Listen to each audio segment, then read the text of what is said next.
औज़ुबिल्लाहिमिनश्शैतानिर्रजीम बिस्मिल्लाहिर्रहमानिर्रहीम अल्लाहुम्मा सल्लि अला सय्यिदिना मुहम्मद व आलिहि व अस्हाबिहि व बारिक वसल्लम। अस्सलामु अलैकुम व रहमतुल्लाहि व बरकातुहू। नाज़रीन, पिछली वीडियो में हमने सूरह अहज़ाब रुकू नंबर 1 से MCQs यानी कसीरुल इंतखाबी सवालात पढ़े, जो कि सूरह के तारुफ में से थे।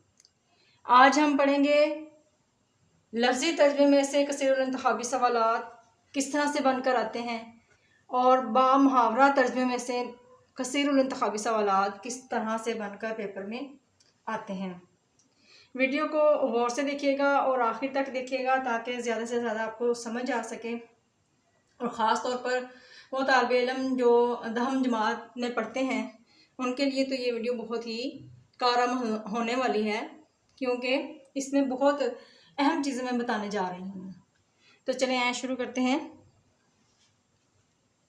अल्फाज मायने में से, यानी अगर आपने लफ्ज़ी तर्जुमा याद किया हुआ है तो इस तरीके से लफ्ज़ी तर्जुमे में से बनकर सवाल जो हैं वो आ जाते हैं। जैसे कि कोई भी लफ्ज़ लिखा जा सकता है। जोफ़ी का मायने है धड़ या पहलू, हाथ, किताबें या असबाब। तो ए वाला इसका ऑप्शन जो है वो ठीक है, तो हम इसको फिल कर लेंगे।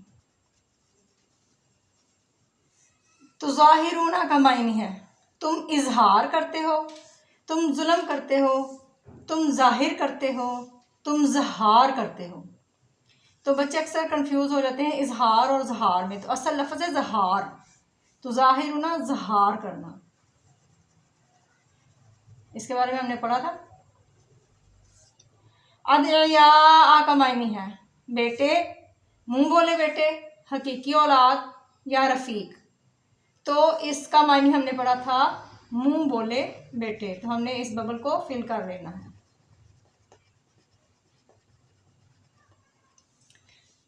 अफवाही का मायने है जिस्मों, मुंहों, हाथों, आँखों।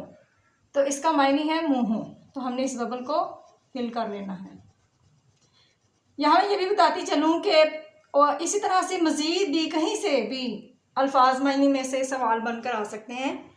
तो मैं बार बार ये कहा करती हूँ कि लफ्ज़ी तर्जुमे के साथ तर्जुमा याद किया करें और फिर बामुहावरा तर्जुमा याद किया करें, ताकि सवाल कहीं से भी बनकर आ जाए, आपको जवाब मालूम हो। अब देखें, यहाँ पे आपको नज़र आ रहा होगा बामुहावरा तर्जुमे में से सवाल। ए पैगम्बर सल्लल्लाहु अलैहि वसल्लम, अल्लाह से डरते रहना और कहा ना मानना। तो हमने तर्जुमे में क्या पढ़ा था? अरब कबाइल के बारे में बात हो रही है, मुनाफिकों के बारे में, काफरों और मुनाफिकों का या फरिश्तों का। तो हमने पढ़ा था काफरों और मुनाफिकों का कहा ना मानना। तो हमने इस बबल को फिल कर लेना है अच्छे तरीके से। अल्लाह ने किसी आदमी के पहलू में डैश दिल नहीं बनाए। तो इस तरह से भी सवाल बनकर आ जाया करते हैं। तो हमने अच्छे तरीके से देखना है कि कौन सा जवाब इसमें आएगा। 3 दिल, 2 दिल, 4 दिल या 5 दिल। कितने दिलों की बात हो रही है? तो 2 दिलों की बात हो रही है कि अल्लाह ताला ने किसी आदमी के पहलू में 2 दिल नहीं बनाए। तुम्हारे लिए पालकों को अल्लाह ने तुम्हारे डैश नहीं बनाया। बेटे, भाई, बाप या दोस्त, किस बारे में बात हो रही?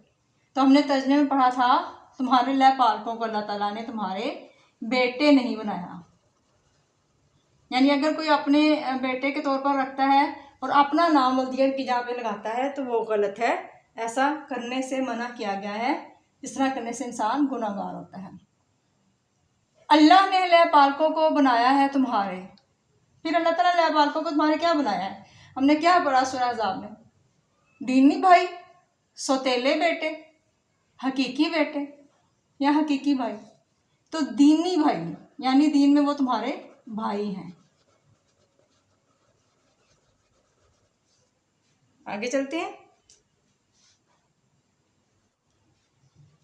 इस तरह से मोमिनों पर इनकी जानों से भी ज़्यादा हक रखते हैं सालिहीन, रिश्तेदार, पैगंबर या वालिदैन। तो पैगंबर इसका दुरुस्त आंसर था, हमने इस बबल को फिल कर लिया। इस तरह पैगंबर सल्लल्लाहु अलैहि वसल्लम की बीवियां मोमिनों की हैं बहनें, दादियां, माएँ या खालाएँ। तो इसका जवाब था माएँ। तो हमने इस बबल को फिल कर लिया। सूरत अज़ाब में अल्लाह ताला ने कितने अम्बिया से पक्का अहद लिया? 2, 3, 4 या 5? तो इसका जवाब है 5। कुरान पाक की रूह से विरासत के ज़्यादा हकदार हैं रिश्तेदार, दोस्त, हमसाए या मुंह बोले बेटे। तो रिश्तेदार, खूनी रिश्तेदार जो हैं वो ज़्यादा हकदार हैं। इसी तरह से तर्जुमे में से कहीं से भी सवाल बनकर आ जाता है, तो सबसे बेहतर तो यही है कि लफ्ज़ी तर्जुमा याद किया जाए और उसके बाद मुहावरा अच्छे तरीके से तर्जुमा याद किया जाए। फिर सवाल कहीं से भी बनकर आ जाए, अगर गौर किया जाए तो जवाब यकीनन आता ही होगा। अल्लाह रब्बुल इज़्ज़त हमें कुरान पाक को समझने और अमल करने की तौफीक अता फरमाए और हमारी गलतियों से दरगुजर फरमाए। आमीन सुम्मा आमीन। वमा अलैना इल्लल बलागुल मुबीन।